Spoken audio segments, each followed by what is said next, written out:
दोस्तों, middle east के इस युद्ध के मैदान से इस वक्त की दो ऐसी रोंगटे खड़े कर देने वाली खबरें आ रही हैं जिसने पूरी दुनिया के होश उड़ा दिए हैं और पेंटागन से लेकर संयुक्त राष्ट्र तक महायुद्ध का रेड अलर्ट जारी हो गया है। पहला महाविस्फोट हुआ है इजराइल के वेस्टर्न यरूशलेम के बेथ शेमेश शहर में, जहां आधी रात को ऐसा धमाका हुआ कि आसमान में परमाणु बम जैसा खौफनाक मशरूम क्लाउड बन गया। दावा किया जा रहा है कि इजराइल की सबसे गुप्त मिसाइल फैक्ट्री को पूरी तरह खाक कर दिया गया है और ठीक इसी वक्त दूसरा हमला हुआ है संयुक्त अरब अमीरात यानी यूएई के बारकाह न्यूक्लियर पावर प्लांट पर, जहां एक आत्मघाती ड्रोन ने सीधे परमाणु ठिकाने को निशाना बनाया है। क्रोनोलॉजी समझिए दोस्तों, America Chupke Chupke middle east से अपने कार्गो विमान निकाल रहा है। ईरान पर परमाणु हमले से पहले का सन्नाटा है। आज की इस वीडियो में हर एक खुफिया रिपोर्ट का पर्दाफाश करेंगे दोस्तों, बने रहिए अंत तक। शुरुआत करते हैं इजराइल के यरूशलेम से आ रही उस सनसनीखेज खबर से जिसने पूरी दुनिया को दहशत में डाल दिया है। आधी रात को वेस्टर्न यरूशलेम का बेथ शेमेश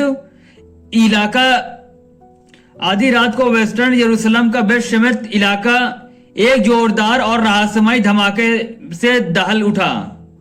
धमाका इतना भीषण था कि रात का अंधेरा पल भर में दिन की रोशनी की तरह चमक उठा और आसमान में कई फीट ऊपर तक धुएं का एक डरावना मशरूम क्लाउड बन गया। इस खौफनाक मंजर को देखकर स्थानीय लोगों में हड़कंप मच गया और लोग जान बचाने के लिए सड़कों पर भागने लगे। सोशल मीडिया और खुफिया रिपोर्ट में दावा किया जा रहा है कि किसी अज्ञात ताकत ने इजराइल पर डर्टी न्यूक्लियर बम गिरा दिया है। हालांकि इजरायली सेना और अधिकारियों ने तुरंत डैमेज कंट्रोल करते हुए दावा किया कि यह उनकी सरकारी रक्षा कंपनी टोमर के टेस्टिंग ग्राउंड पर किया गया एक प्री प्लान और कंट्रोल ब्लास्ट था। लेकिन दोस्तों, पेच यहीं पे फंसा है। स्वतंत्र पत्रकारों और एक्सपर्ट का कहना है कि अगर यह एक सामान्य टेस्ट था तो स्थानीय जनता को इसकी अग्रिम सूचना क्यों नहीं दी गई। और सबसे बड़ी बात, हेब्रू मीडिया के मुताबिक सेना ने आपातकालीन गाड़ियों को भी घटनास्थल पर जाने से क्यों रोक दिया। साफ है कि इजराइल दुनिया से कुछ बहुत बड़ा छुपा रहा है। सच्चाई क्या है, अब जरा गहराई से समझिए। सोशल मीडिया पर एक्सपर्ट का दावा है कि धमाका जिस जगह हुआ वो कोई मामूली मैदान नहीं बल्कि इजराइल की सबसे बड़ी और संवेदनशील मिसाइल निर्माता कंपनी टोमर का मुख्य परिसर था। यह वही सरकारी कंपनी है जो इजराइल के सबसे घातक air defence system arrow 2, arrow 3 और अंतरिक्ष उपग्रहों को ले जाने वाले रॉकेटों के भारी प्रपल्सन इंजन का निर्माण करती है। यही नहीं, भारत और इजराइल के संयुक्त मिसाइल प्रणाली बराक 8 के इंजन भी इसी फैक्ट्री में बनते थे। रिपोर्ट के मुताबिक इस धमाके में तोमर कंपनी की फैक्ट्रियां और उसके आसपास के रणनीतिक ढांचे पूरी तरह मलबे में तब्दील हो चुके हैं। इजराइल ने इस पूरी घटना पर आधिकारिक सेंसरशिप लगा दी है, यानी मीडिया के वहां जाने पर सख्त पाबंदी है। अगर यह सच है तो यह इजराइल का डिफेंस सिस्टम की रीढ़ की हड्डी को तोड़ देने वाला महाझटका है। जंग की आग सिर्फ इजराइल तक सीमित नहीं है दोस्तों, खाड़ी क्षेत्र में संयुक्त अरब अमीरात यानी यूएई भी इस महायुद्ध की लपटों में घिर चुका है। जंग की आग सिर्फ इजराइल तक सीमित नहीं है दोस्तों, खाड़ी क्षेत्र में संयुक्त अरब अमीरात यानी यूएई भी इस महायुद्ध की लपटों में घिर चुका है। अबू धाबी के अल दफरा क्षेत्र में मौजूद यूएई के सबसे संवेदनशील रणनीतिक ठिकाने बारकाह न्यूक्लियर पावर प्लांट पर एक के बाद एक आत्मघाती ड्रोन हमले किए गए हैं। अबू धाबी मीडिया ऑफिस के मुताबिक इस ड्रोन स्ट्राइक के बाद न्यूक्लियर प्लांट के अंदरूनी सुरक्षा घेरे से ठीक बाहर मौजूद एक बड़े इलेक्ट्रिकल जनरेटर में भीषण आग लग गई। हालांकि federal authority for nuclear regulation का दावा है कि परमाणु सुरक्षा स्तर पर कोई असर नहीं पड़ा है और प्लांट का सिस्टम सामान्य रूप से काम कर रहा है। लेकिन दोस्तों, अल जजीरा और अंतर्राष्ट्रीय एक्सपर्ट इस घटना को बहुत बड़ी चेतावनी मान रहे हैं।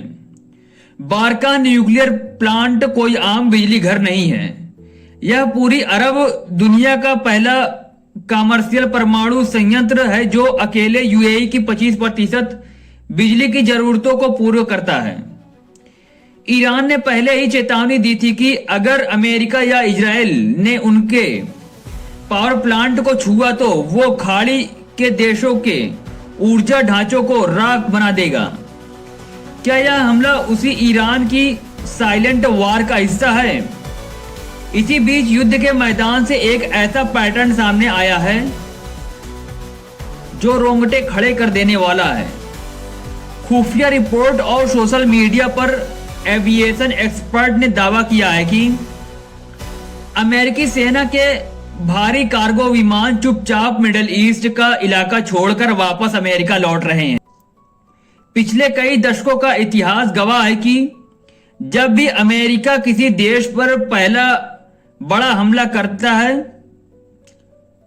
तो वो अपने कीमती कार्गो विमानों को ग्राउंड से हटा लेता है ताकि वो जवाबी बमबारी की चपेट में ना आए।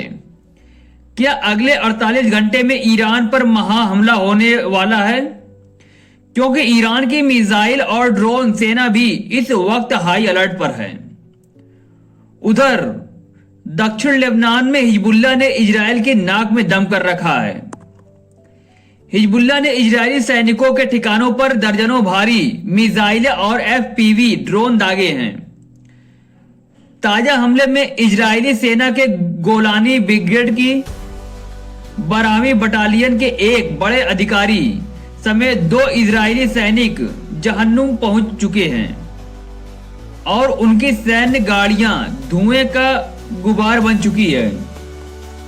निष्कर्ष बिल्कुल साफ है दोस्तों, मिडिल ईस्ट की ये जंग अब केवल सीमा की लड़ाई नहीं रह गई है। ये सीधे तौर पर दुनिया के सबसे संवेदनशील ऊर्जा ढांचों और परमाणु परिसरों तक पहुंच चुकी है। निष्कर्ष बिल्कुल साफ है दोस्तों, मिडिल ईस्ट की ये जंग अब केवल सीमा की लड़ाई नहीं रह गई है। यह सीधे तौर पर दुनिया के सबसे संवेदनशील ऊर्जा ढांचों और परमाणु परिसरों तक पहुंच चुकी है। यरूशलेम का रहस्यमयी मशरूम क्लाउड और बारका न्यूक्लियर पावर प्लांट पर हुआ ड्रोन हमला इस बात का सबूत है कि आने वाले 48 घंटे पूरी दुनिया की अर्थव्यवस्था, तेल आपूर्ति और सुरक्षा के लिए कयामत से कम नहीं होने वाले हैं। अगर यह परमाणु ठिकाने पूरी तरह युद्ध की चपेट में आए तो पूरी दुनिया में ऐसा आर्थिक और सैन्य संकट आएगा जिसे संभालना नामुमकिन होगा। आपकी इस पर क्या राय है? क्या यरूशलेम का यह धमाका वाकई इजराइल का एक टेस्ट था या फिर ईरान और हिजबुल्लाह का कोई गुप्त और घातक प्रहार? अपनी राय कमेंट बॉक्स में जरूर बताएं। इस वीडियो को बनाने के लिए हमने कई स्रोत से जानकारी जुटाई है। अगर आपको हमारा काम पसंद आया हो तो वीडियो को लाइक करें और शेयर करें। चैनल को सब्सक्राइब करना ना भूलें। मिलते हैं ऐसे ही किसी दूसरे अपडेट में, तब तक के लिए जय हिंद, धन्यवाद।